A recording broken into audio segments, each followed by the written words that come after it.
రాజమండ్రి దగ్గర పోలీసుల చేతివాటం బయటపడింది. హైవేపై అర్ధరాత్రి పోలీసుల దందా వెలుగు చూసింది. అర్ధరాత్రి సమయంలో ఇద్దరు యువకులు రాజమండ్రి నుంచి చేపలను వ్యాన్లో డెలివరీ చేసి తిరిగి వస్తుండగా ఇద్దరు కానిస్టేబుల్స్ వారిని అడ్డగించారు.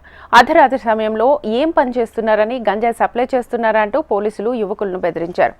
డబ్బులు ఇస్తే వదిలేస్తామంటూ కానిస్టేబుల్స్ చెప్పడంతో 5,000 క్యాష్ తీసుకుని మరో 20,000 ఆన్లైన్ పేమెంట్ చేసుకున్నారు. అయితే కానిస్టేబుల్స్ దొంగలనుకుని రాజనగరం పోలీసులకు బాధిత యువకులు ఫిర్యాదు చేయగా రాజనగరం పోలీస్ స్టేషన్లోనే విధులు నిర్వహిస్తున్న జి సత్యనారాయణ, వైబి దొర కానిస్టేబుల్ గా గుర్తించి కేసు నమోదు చేశారు.